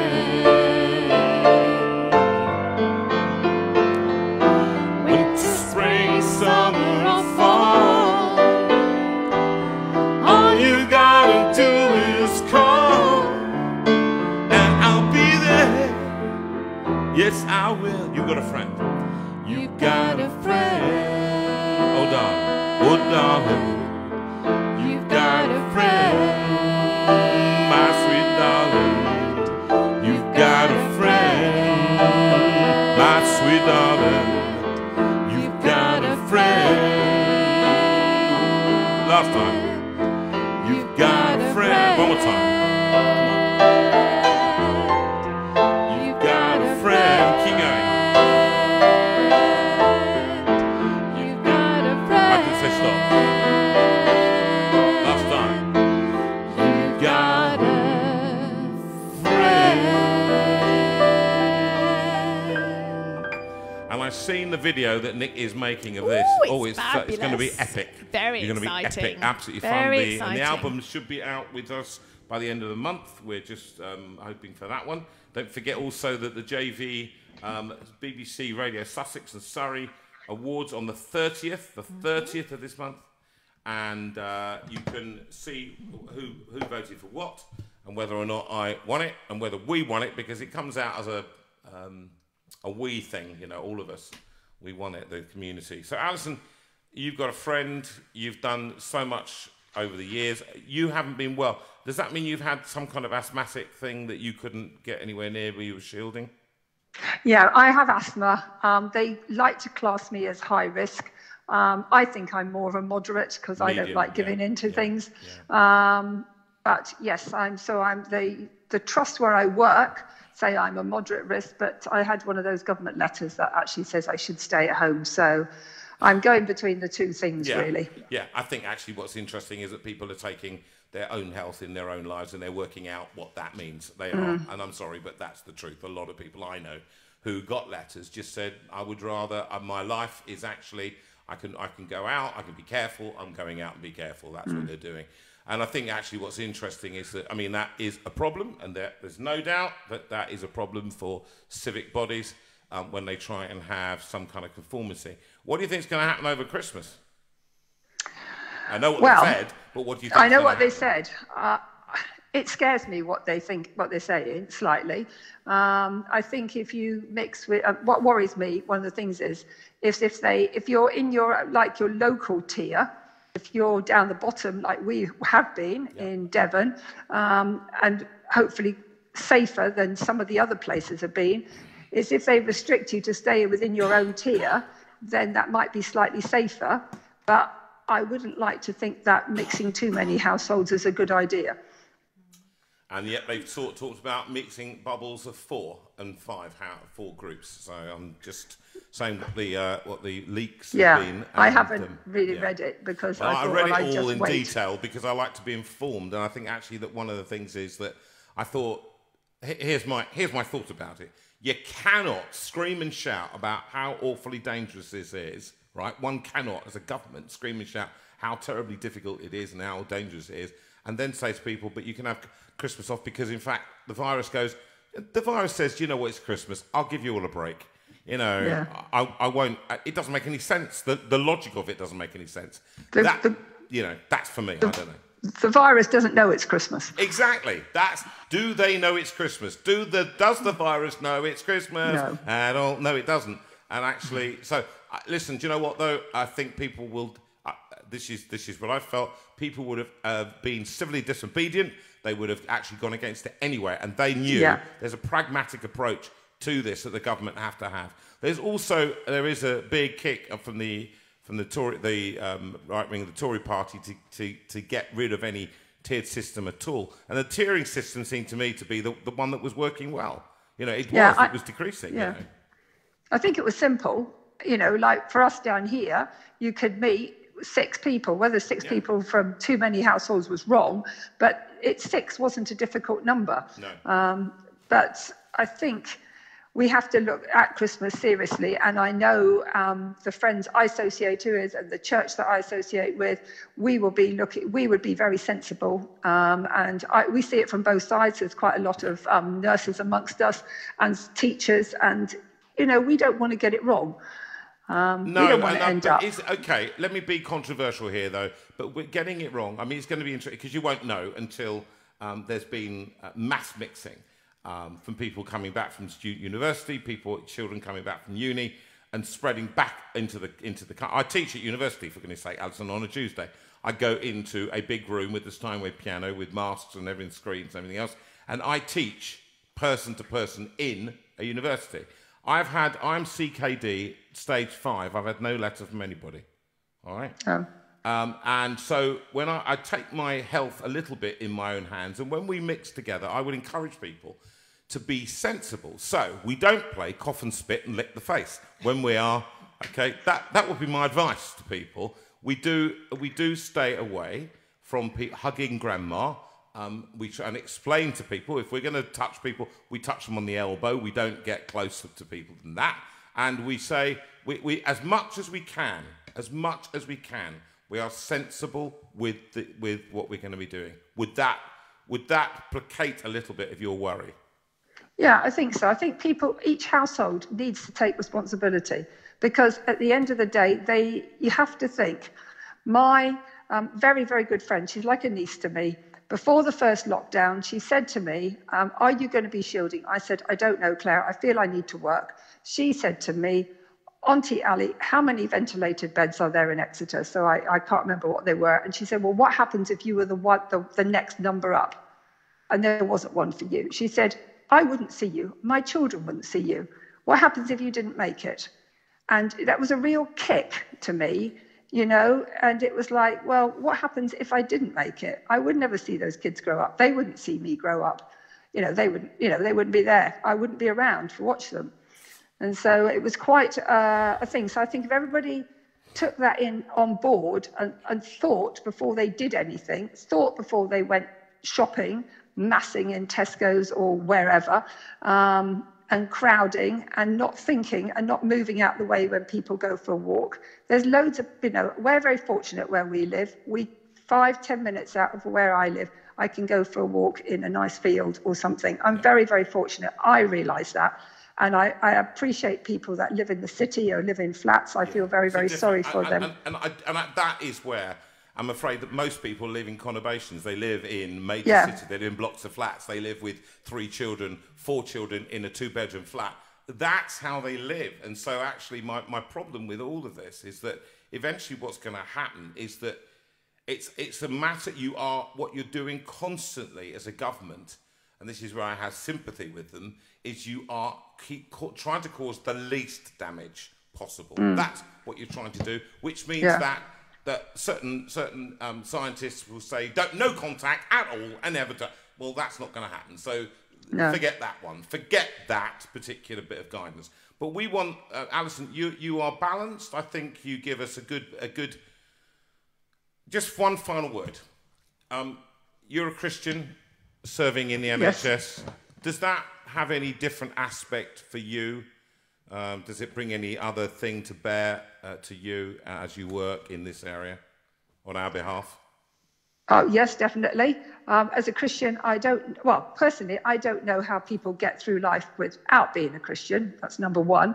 Also, I know that when I go to work every day, I've prayed before I go to work every day for whatever the day is holding for me, COVID, before COVID or after COVID or during COVID. And I hope that I have the right attitude to my colleagues and to my patients and to the medical staff, etc., that they will see that there is something different in me, whether it's the way I act or whether it's what I do, the way I say. I just hope that that lives out through me, especially during this time of COVID, when I just try to tell people, look, just try and take a step back, think about what we're doing, and just remember that it's Christmas coming and why we are celebrating Christmas. Jesus has come for us, and he's with me.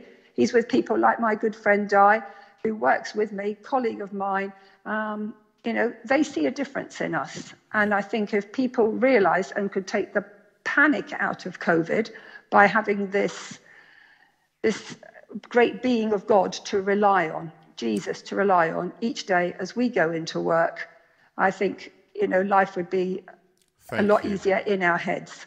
Alison, it's been a pleasure talking to you. Thank you for sharing of yourself. Thank you for sharing and Sue's just saying thank you over there. I am. And she's saying, can you please send me a cake? Full fat. No, don't. No messing around. Okay? Don't.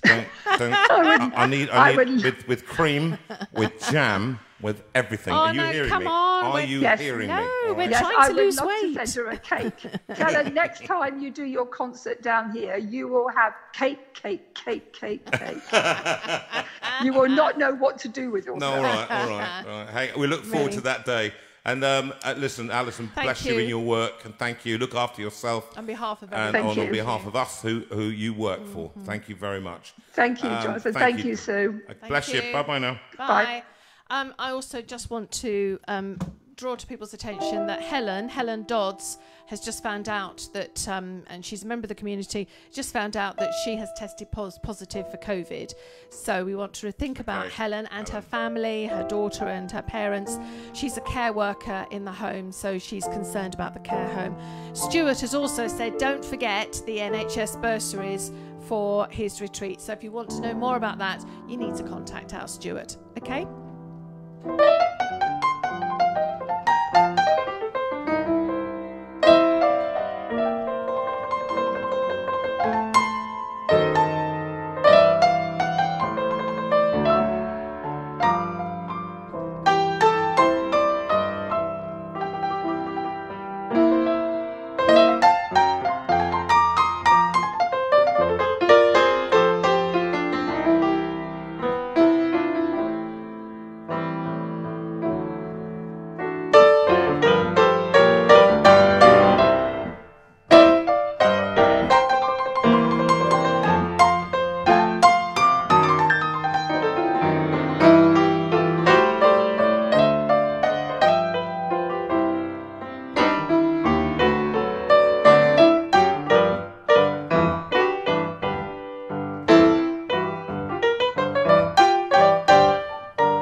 Yes, Jesus loves me. Yes, Jesus loves me. Yes, Jesus loves me,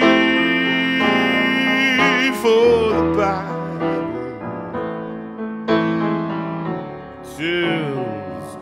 tells me so.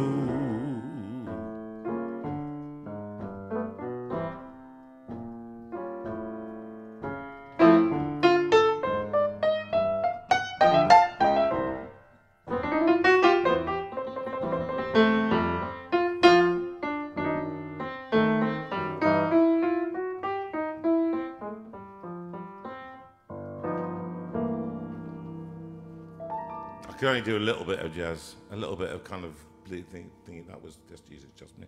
This one is since the day the angel came, it seemed that everything had changed. The only certain thing was the child that moved within, on the road that would not end, winding down to Bethlehem, so far away from home.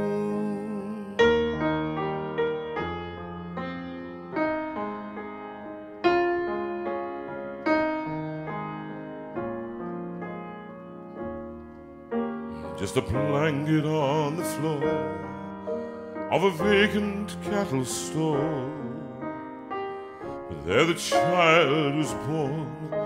She held him in her arms, and as she laid him down to sleep, she wondered, will it always be? So bitter yet so sweet. And did she see there in the straw by his head a thorn? And did she smell Mary in the air on that starry night?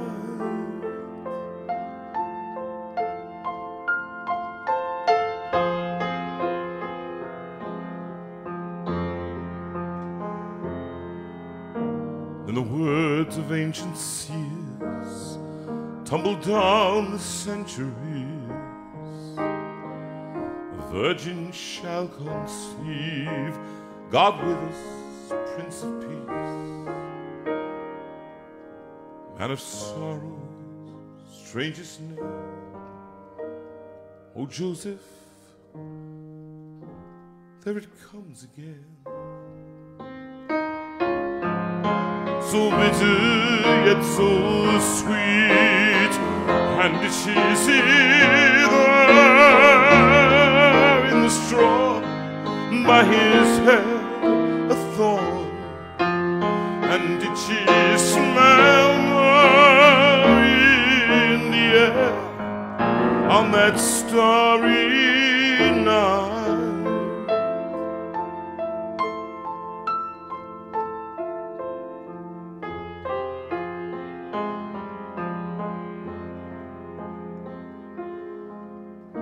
As she watched him through the years, her joy was mingled with her tears.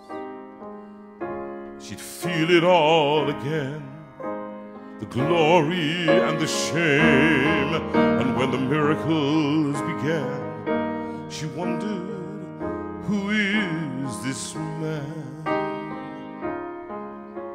And where will this all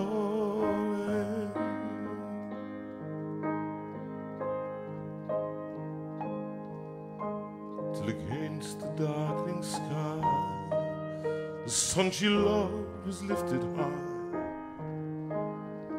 and with his dying breath she heard him say, Father, forgive. And to the criminal beside, today with me in paradise. So bitter yet so sweet. And did she see there in the straw by his head a thorn? And did she smell Mary in the air on that starry night? And did she hear angels sing not so far away? Till at last the sun rose blood red in the morning sky.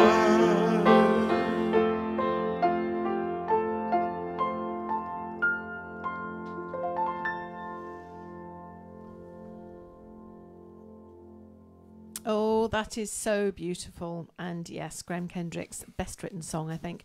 Beautifully sung. Thank you, JV. That was for Alison because she likes the song, Helen because she suggested the song, Helen Thomas, and particularly for David and Sue Airy, our dear friends. Sue, I'm sorry that you've had another trip back into hospital with pressure in the eye after your operation, but we're thinking and praying for you. So we extend our love to you tonight. This one is for Chrissy in Australia. Chrissy and Lucas. Reminding her of times sung back in the kitchen within the harmony. And this is for you, Chrissy. Haven't sung this one ever. But I remember it from Jim Reeves. I come to the garden alone while the dew is still on the roses, and the voice I hear falling on my ear, the Son of God discloses, and He walks with me, and He talks with me, and He tells me I'm His own, and the joy we share as we tarry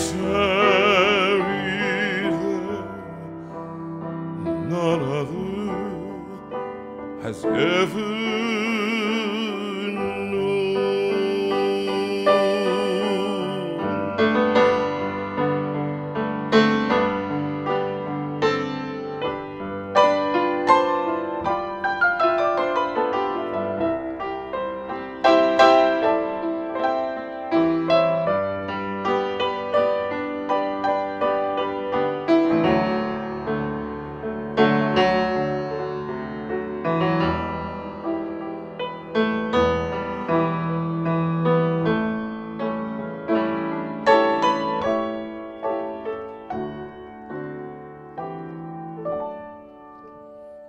He speaks, and the sound of His voice is so sweet. The birds hush their singing, and the melody that He gave to me within my heart is ringing,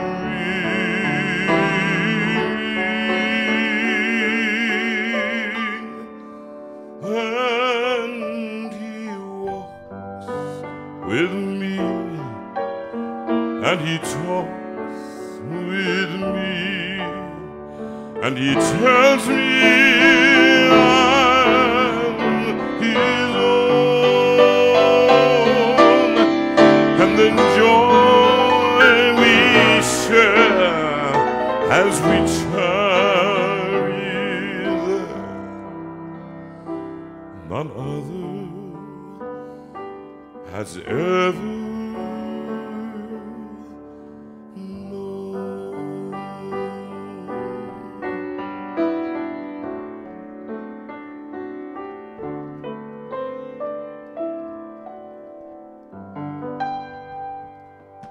Happy memories. Oh yes, lots of people enjoying that. Lots of memories, I think. For Memories of people. that. Yeah. I should sing a little bit of two songs. I stand amazed, one verse of this, Okay. in the presence of Jesus the Nazarene, and wonder how He could love me, a sinner condemned, unclean. Sing it with me, Sue.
that was for Lynn.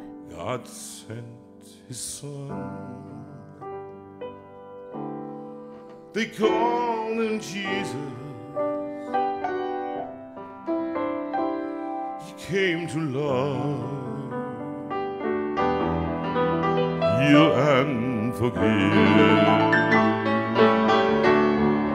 He died, he lived and died to buy my pardon. An empty grave is there to prove my Savior lives. Because he lives, I can face tomorrow. Because he lives, all fear is gone. Because I know he holds the future, and life is worth the living just because he lives.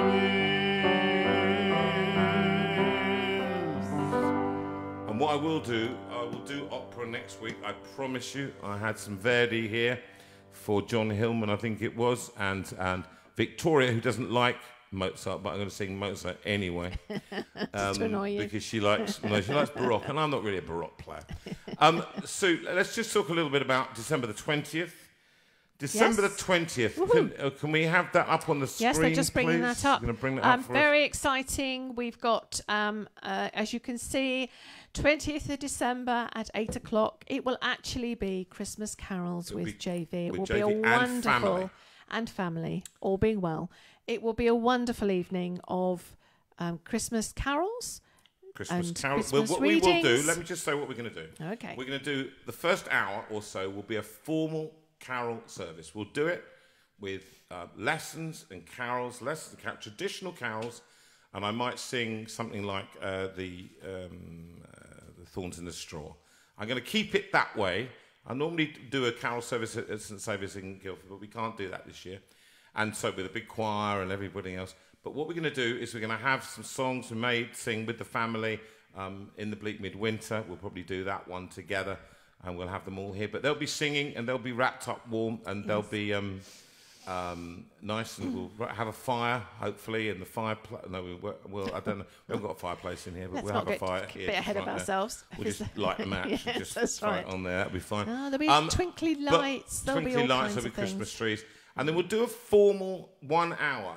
What we will ask various people. Don't ask me, please do not write in. We have asking me. people in mind. We have people in mind, and we will ask those people. And please don't be writing in to me saying, I wanted it. I will pick the people that we're going to pick. We'll have about 6 Bible readings. We'll have prayers. We've got various people who will ask for prayers, both in the community and people that hopefully will be able to join us for that time. And then we'll have a sermon from the esteemed... a 5-minute chat. 5-10-minute chat. Homily. A little homily from David Bracewell, my former vicar, who's a fabulous speaker. And I've asked him, and he's delighted to be our guest speaker for that time. So that's what we're going to do. And then the second hour, what we'll do is we'll just have a bit of fun. We'll have a bit of party. We'll have some songs, some Christmas songs. The boys will sing something. They'll do some singing around the piano and stuff that they do, which is normally what they do. Matt will play and do a couple of numbers with them. So it would be like an old time right round the piano type thing, okay? That's my idea for it. We would love to have you, but we want as many people as possible. Join us. Tell your friends. Tell your family. friends to join us, your family, come and sit in, be part of the JV community. I want thousands of people to join us that night, okay? I want thousands of people to join us anyway, but I want thousands of people to join us that night, the 20th of December, 8 o'clock. That will be, and this will be the last service we do, the last JV from the lovely Steinway Room this year. Okay, that will be it until the new year. We'll have a little break, we need a break. I'm sure you understand. If I'm not in hospital or doing anything else, which I don't think we will be now. No, not yet. Not yet. So I'll be probably in dialysis, but that doesn't mean I can't Not do yet. Sundays. Okay. So that's what we're going to do.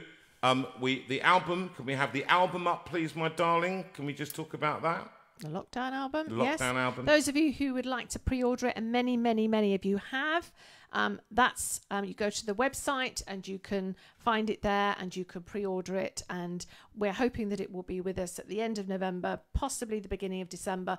But as soon as it's in our hot little hands, it will be whisked off through Royal Mail to come to you. So it will reach you ASAP. Sue will be getting the assistance of my lovely sister Ruth. Yes, absolutely. On the website, you'll see lots of other CDs as well, not forgetting the Christmas CD. With Thorns on the Straw. Thorns in the Straw is on there. Silent Night, A Little Town, lots of fabulous songs. And Louise very kindly talked about it yesterday. She said, your husband is one talented man, because he's such a lovely variety of styles. And there's something wonderful about when you listen to this CD that every time you hear it, you think, I didn't hear that last time. So it's an exquisite CD. And for many of you, I know that it's the only CD for Christmas.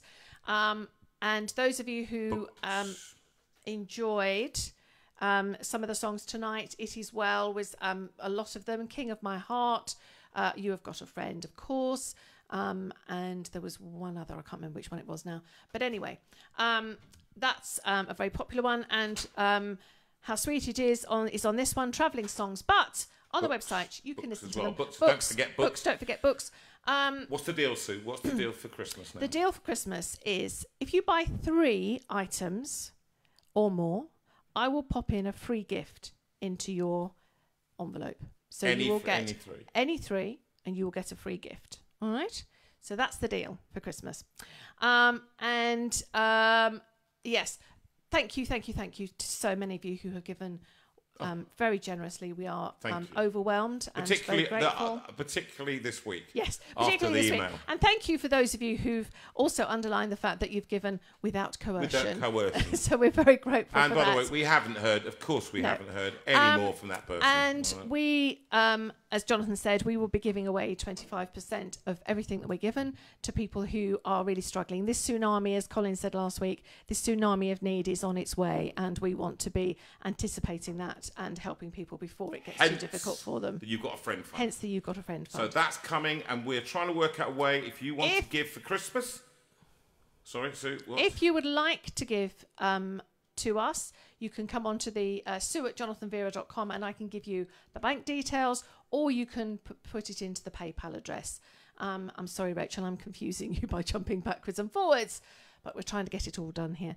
So it's PayPal.me/ and then you just have to make sure that Jonathan Vera goes in all in one, which is a little bit more tricky, but once you've done it, up should come Jonathan and Susan Vera. So that's the way that you can do it. You can always just write to me and ask me again. That's not a problem. Finally, if you want to start to give, then you tell us in that gift that you're giving that you'd like to give it to, £10 to start to go towards the fund, and we will put it aside because we are trustworthy people. And we will put that aside as we have done, and we've got money now to go into the account when we can start the account. Okay, so we're gonna we are now late this evening, but sorry, Charlotte, it's very late for you in South Africa. Sue, can you begin? Go peaceful in gentleness through the violence of these days. Give freely, show tenderness in all your ways. Through darkness, in troubled times, let holiness be your aim. Seek wisdom, let faithfulness burn like a flame. God speed you, God lead you, And keep you wrapped around his heart. May you be known by love.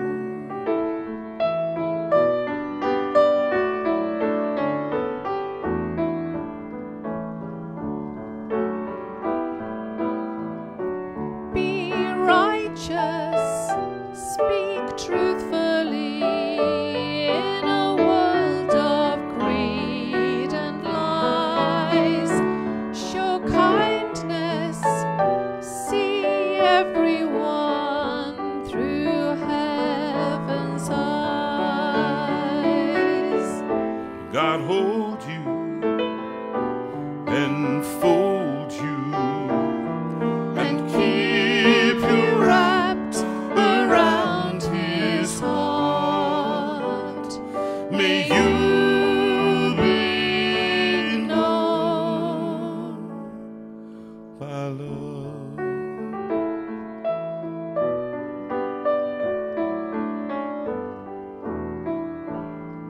And that will be available for Sue singing that one.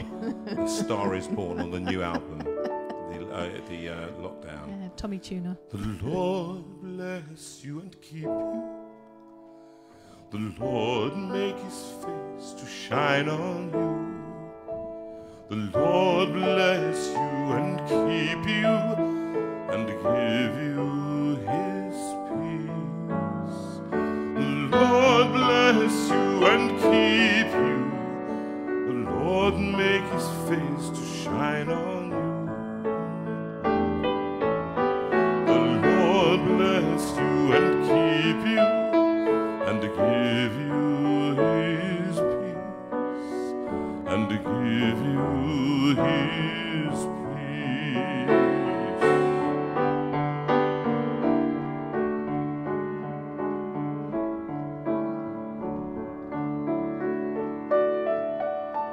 The Lord bless you and keep you. The Lord turn his face toward you. The Lord bless you and keep you and be gracious to you. The Lord bless you and keep you.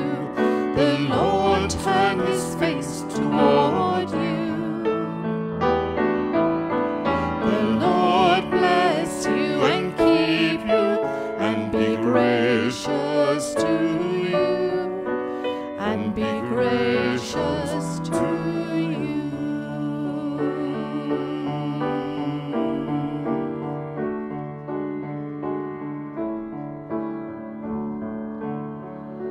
The Lord bless you and keep you.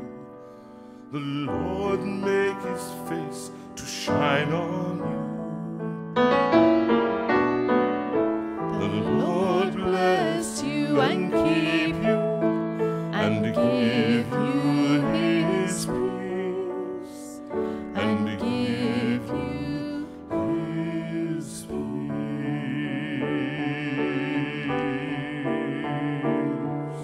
A bit later than normal. Sorry, But guys. thank you very much for joining us. We'll see you next week. Remember, next week it's nearly the album time. John Greenwood. All right? Nearly. Bless you. Be good. God bless you, everyone. Have a good week. Have a good week. See you next week. Bye-bye. Bye.